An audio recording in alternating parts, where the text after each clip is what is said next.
one of us usually would, sooner or later, would do some kind of a fall.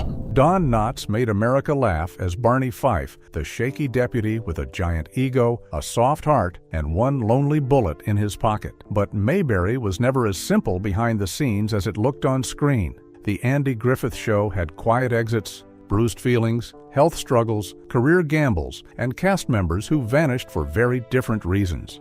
Don's own life was even messier. He survived a painful childhood, battled fear and anxiety, turned nerves into comedy gold, then walked away from Mayberry when the show was still sitting on top. Some goodbyes were smart moves, some were sad, some still feel a little strange. Join us as we uncover Don Knotts, the Mayberry departures, and the secrets fans still argue about today.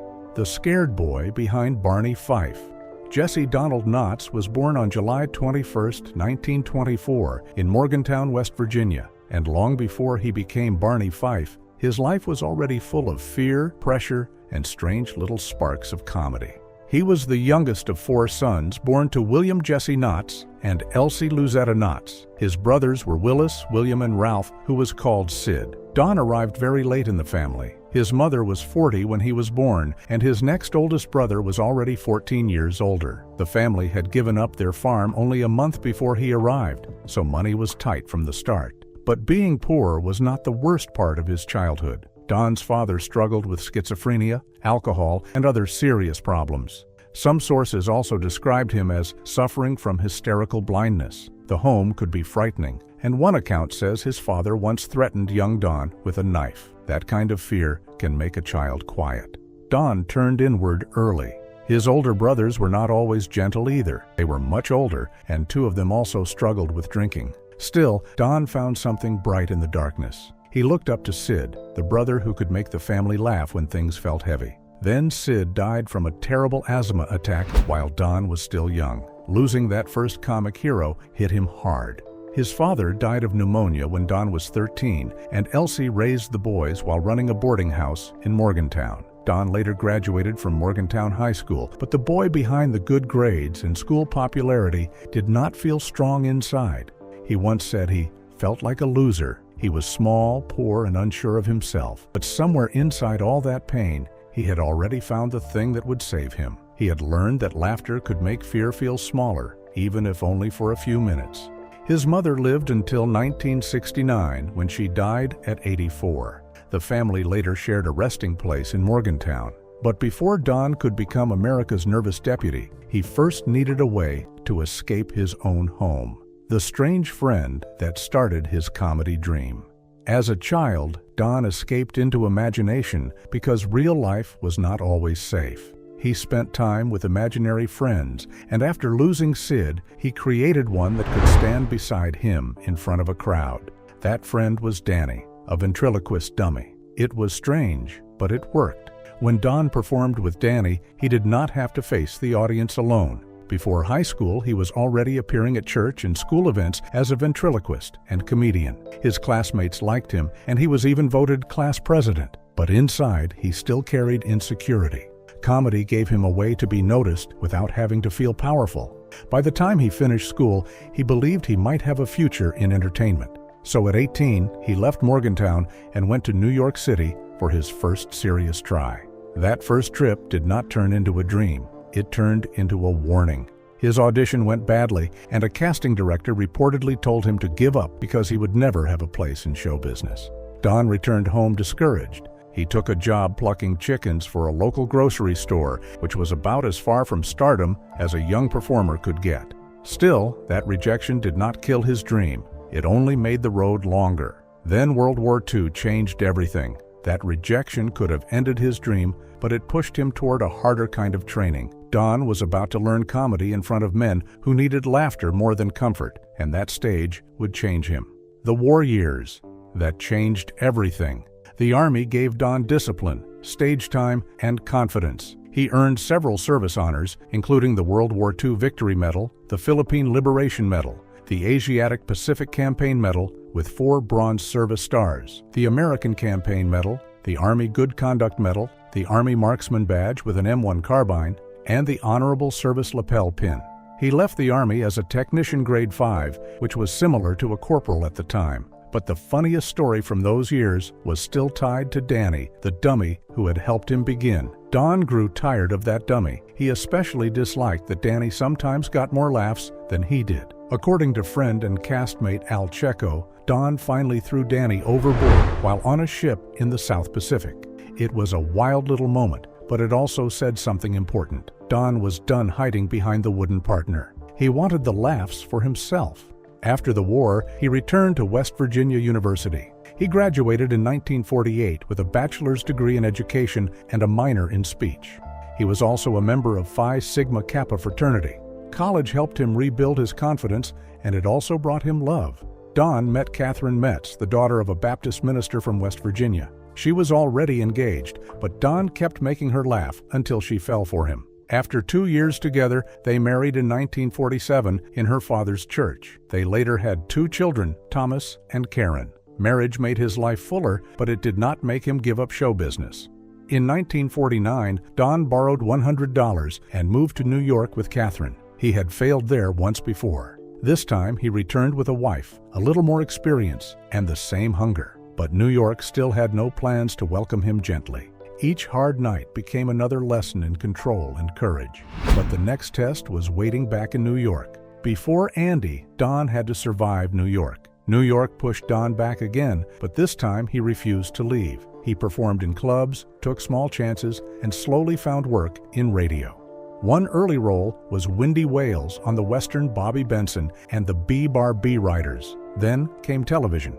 From 1953 to 1955, he appeared on the soap opera Search for Tomorrow. It was not Barney Fife yet, but it was a real break. In 1956, he joined Steve Allen's variety show and became known for his nervous man character in fake man-in-the-street interviews. That nervous man worked because Don understood nerves better than most performers. He knew how fear moved through a face, a voice, and a body. Around the same time, he met the person who would change his career forever. From October 1955 to September 1957, Don appeared with Andy Griffith in the Broadway version of No Time for Sergeants.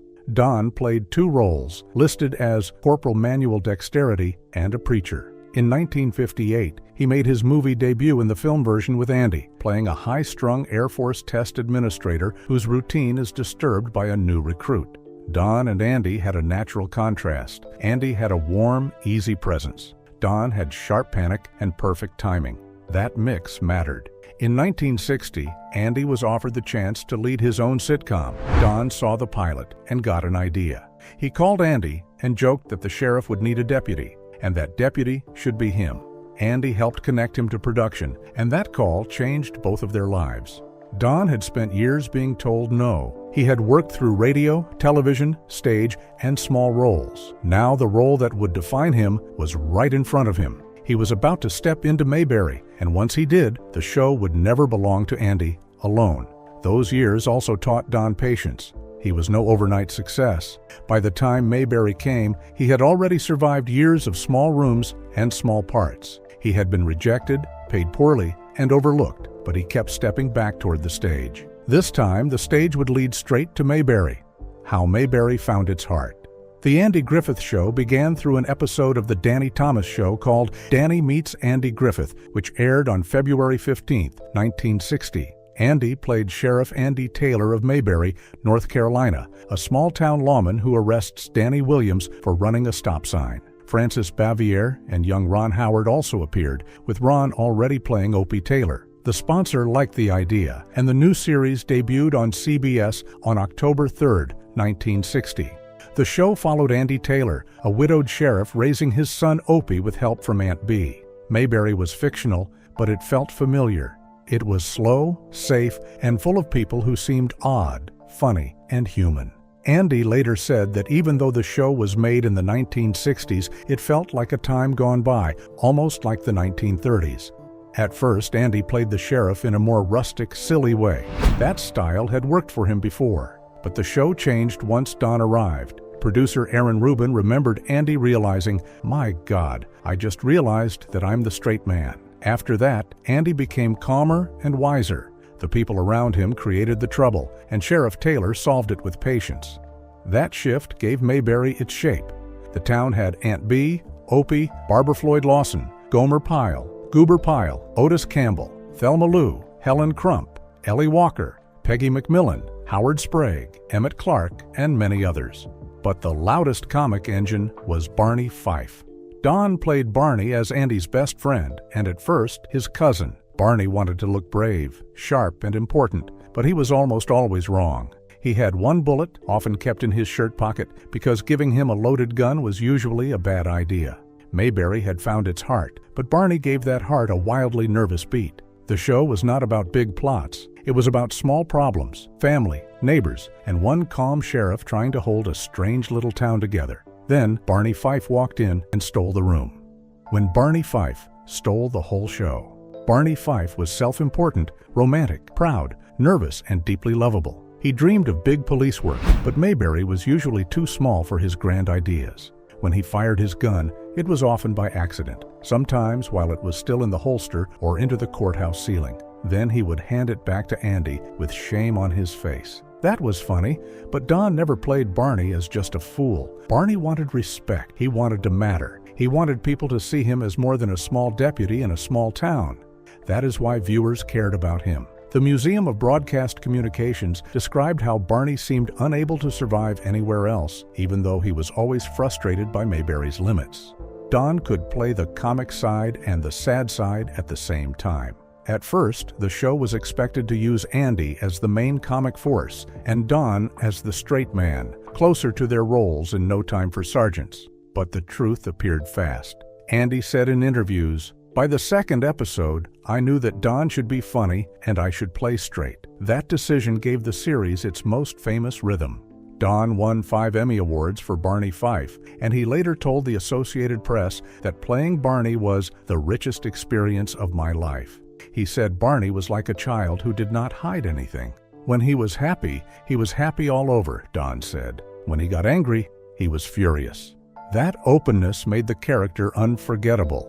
George Lindsay later called Don a sheer genius and said no one was more golden than him, but there was another side to the genius.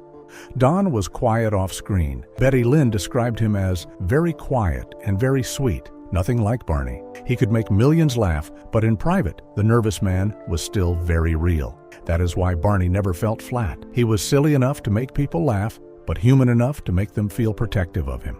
The badge was tiny, but the emotion was huge. And behind that emotion was a man still fighting battles viewers never saw. The darker side of Don's comedy. Don's nervous comedy came from a real place. Long before Mayberry, he struggled with performance anxiety. Before some live shows, he could be unable to get out of bed for hours and sometimes even days. Doctors gave him anxiety medication in the 1950s, and he later became too dependent on the pills. He also struggled with hypochondria, often feeling physically sick even when he was not truly ill. Fame did not erase those fears. It gave him money and applause, but the memories of childhood still followed him. One account said he even cursed God in a therapy session while trying to work through the pain. He dealt with anxiety, depression, sickness fears, and insomnia. At the same time, his home life was falling apart. Don and Catherine had been married since 1947, but the long days on the Andy Griffith Show placed more pressure on the marriage. Reports said Catherine did not fit well with the show's social circle and did not get along with Andy's wife.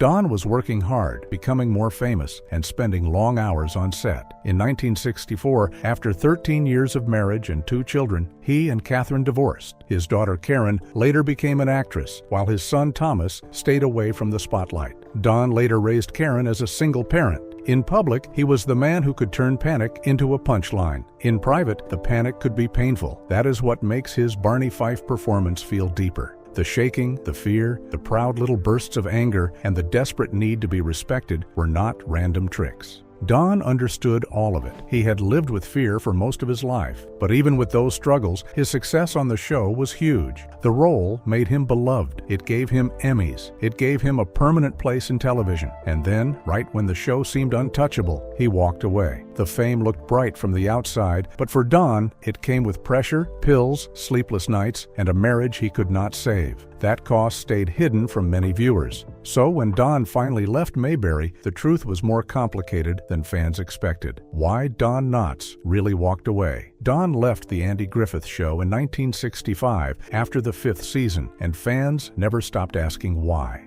The simple answer is that he believed the show was going to end. Andy had made remarks that led Don to think 5 seasons would be the finish. So Don began looking for other work and moved toward film. He signed a 5-film deal with Universal Studios, hoping to build a movie career while his fame was strong. Later, Don admitted in his autobiography that he had not yet signed the contract when Andy announced he would continue, but he had already made up his mind to move on. In another explanation reported by MeTV, Don said, "I began pursuing other opportunities, and by the time Andy had decided to continue the series, I had signed with Universal Studios to do some movies. If I had known that Andy intended to go on with it, of course I would have stayed." That quote explains the heartbreak. Don did not leave because he hated Andy. He did not leave because Barney meant nothing to him. He thought the ride was ending, and he did not want to miss the next chance. His daughter Karen later said the daily grind of television was also part of it. That matters because weekly television was hard work, and Don was already carrying anxiety, health fears, and family trouble. On screen, Barney's absence was explained by saying he had finally made the big time and joined the Raleigh police force.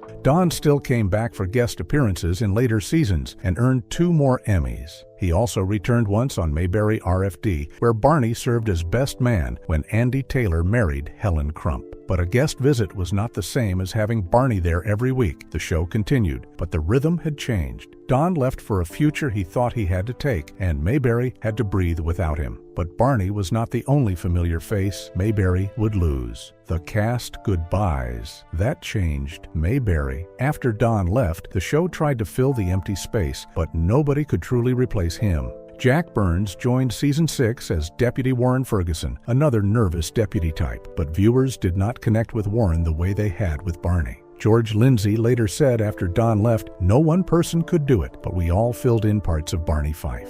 He also wrote that Don usually nailed a scene in one take, and he praised the famous preamble scene from Opie's Ill-Gotten Gain as the funniest thing I've ever seen on television. Still, Don was not the only cast member who left. Some exits were really promotions. Jim Neighbors joined in season 3 as Gomer Pyle, the sweet and simple mechanic. After season 4, he left for his own spin-off, Gomer Pyle USMC, which ran for 5 seasons. He later became known as a singer, released albums, hosted the Jim Neighbors Hour, and sang Back Home Again in Indiana at the Indianapolis 500 for 40 years. George Lindsay came in as Goober Pyle, Gomer's cousin and replacement. Goober continued on Mayberry RFD and later on Hee Haw. He also did voice work in Disney films like The Aristocats, Robin Hood, and The Rescuers. Another early exit was Eleanor Donahue, who played Ellie Walker, the pharmacist, and Andy's first season love interest. In a July 2020 interview with Closer, she said moving from Father Knows Best to the Andy Griffith Show made her feel like a bird out of a nest. She had a 3-year contract but asked to leave after the first season because she did not feel right in the role. "I just didn't feel right about it," she said. Her exit was not presented as a big feud. It was a performer admitting she was not happy. Mayberry looked simple, but behind the scenes, every actor had a different reason to move on.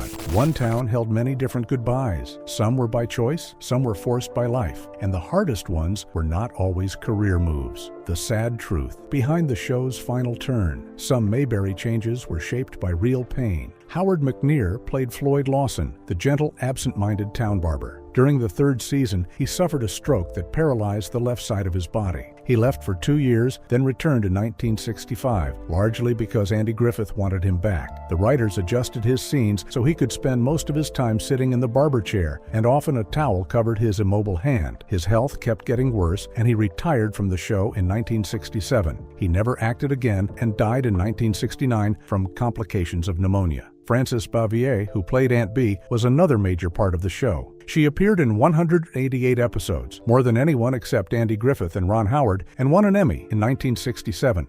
Viewers saw her as warm and fussy, but reports described her as private, serious, and sometimes difficult with cast members. Poor health later kept her from appearing in Return to Mayberry. She died in 1989 at age 86. Annetta Corsott, who played Helen Crump, became Andy's lasting love interest, and long-running rumors followed her and Andy. That part should be treated carefully because the provided material points to rumors, not proven facts. The original series ended after Andy Griffith left following season 8. It had run on CBS from October 3, 1960 to April 1, 1968, with 249 episodes. It never ranked lower than 7th in the Nielsen ratings and ended its final season at number 1. After Andy left, the show became Mayberry RFD, with Ken Berry and Buddy Foster in new roles. Ken's farmer character, Sam Jones, became the new center. Mayberry RFD lasted 3 seasons and 78 episodes. The town continued, but the old center was gone.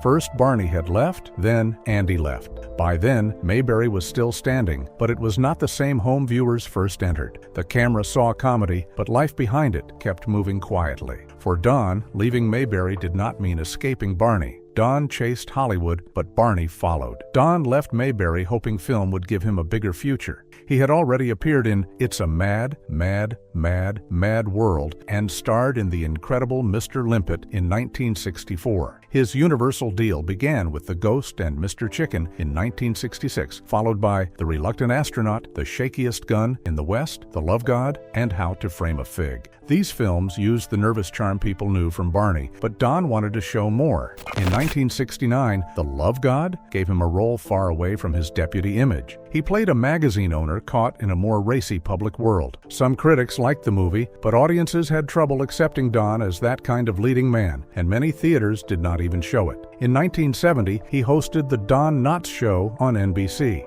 Expectations were high, but the show was short-lived, and Don was uncomfortable with the variety format. Still, he kept working. He appeared on The Bill Cosby Show and Here's Lucy, played a Barney-like officer in the pilot of the new Andy Griffith Show, voiced himself in 2 episodes of the new Scooby-Doo movies, and toured in stage versions of The Odd Couple and Last of the Red Hot Lovers. Starting in 1975, he teamed with Tim Conway in family films, including The Apple Dumpling Gang and The Apple Dumpling Gang Rides Again. He also appeared in Disney films such as Gus, No Deposit, No Return, Herbie Goes to Monte Carlo, and Hot Lead and Cold Feet. In 1979, television gave him a new hit when he joined Three's Company as Ralph Furley, the strange but lovable landlord. John Ritter said the cast was so scared of Don at first because of his star status, but he fit in quickly and stayed until the show ended in 1984. Barney's shadow was still there, but Furley proved Don could make a new generation laugh too.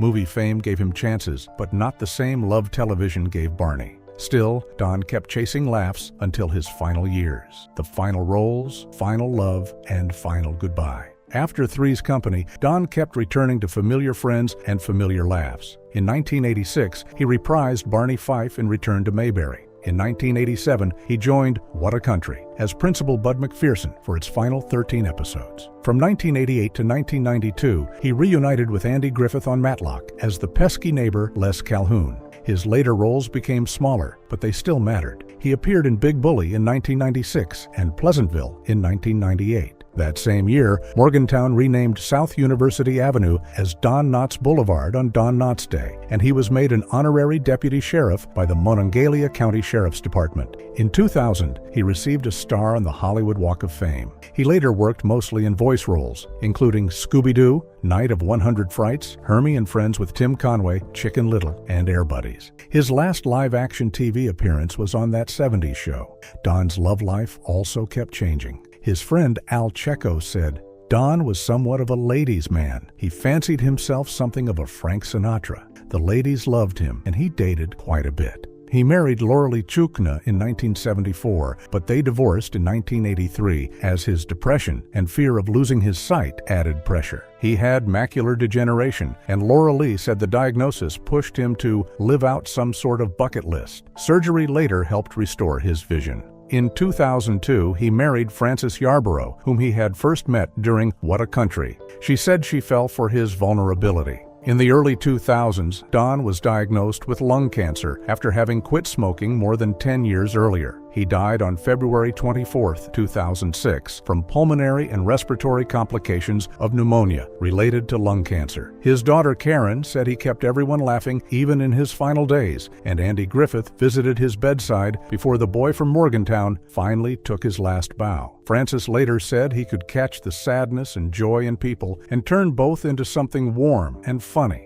That line fits Don's whole career because joy and pain always seemed close together too. Which goodbye hurt Mayberry the most? Barney leaving, Gomer getting his own show, or Andy walking away from it all? And was Don Knotts funnier because he was fearless or because he was scared of everything? Share your thoughts in the comments below. And don't forget to hit like, subscribe, and stay tuned for more incredible stories from Hollywood's fascinating history.